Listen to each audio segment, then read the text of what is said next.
The next call was a split call. Dr Kennedy Graham, 5 minutes. Thank you, Mr Speaker. This is an unusual moment for the Parliament of New Zealand.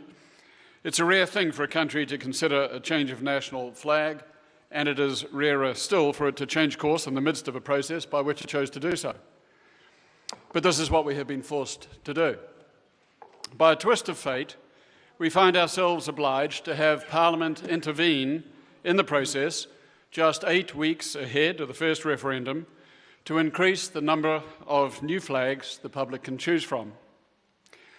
How did we come to this strange situation? In initiating the debate in the first reading, the Deputy Prime Minister, as Minister in charge of the process, advanced a few high-sounding phrases. It is now an appropriate time, he said, for the debate about the New Zealand flag to be resolved through a careful and considered process. A cross-party group would advise on the legislation and recommend a panel to choose the flags.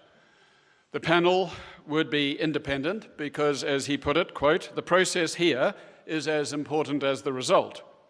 The choice of flag," he said, quote, "is not a matter for Parliament, and it is not a matter for Cabinet, it is a matter for the panel." That was on the 12th of March.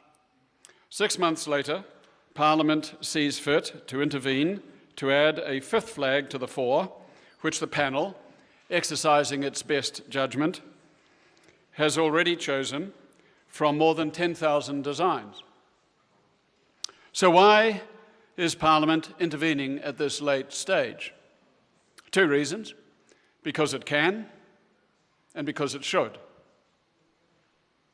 Parliament can intervene because it is the sovereign body of this country. Parliament is the ultimate authority, elected by the people and from which the government is chosen. It decided on a process for choosing the flag, and if it judges it to be sufficiently important, it can alter that process, even mid-course. It can change the legislation by which the process was launched, provided the process has not terminated. There will be those who criticise the Parliament if it decides to do this, but there is no one who can accurately say that the Parliament lacks the right to do so. The process we are considering today, therefore, is constitutionally proper. So to the second question, is the process politically sound? Should Parliament be moving to amend the legislation at this late stage? In the second reading, the Minister called for a continuation of, quote, "a formal, careful and respectful process." Is the vision of Parliament intervening in the decision of how many flags to choose among part of a formal, careful and consistent process? Or is it informal, careless and inconsistent? And is it impugning the integrity of the panel? In our view, the Parliament should intervene. This is not to criticise the panel or any of its members who have, in our view, done a sound job.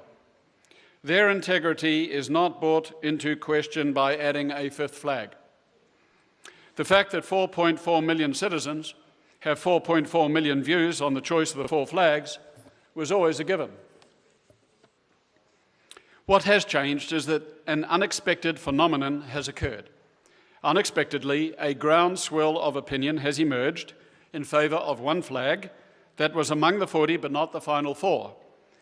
Over 50,000 signed a petition for Red Peak. Should Parliament heed the views of 50,000 people and alter the legislation to add Red Peak? Yes, it should. Democratic life is about choice.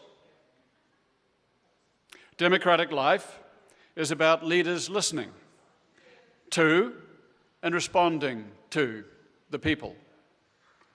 An unexpected phenomenon has occurred, and Parliament has a right to respond.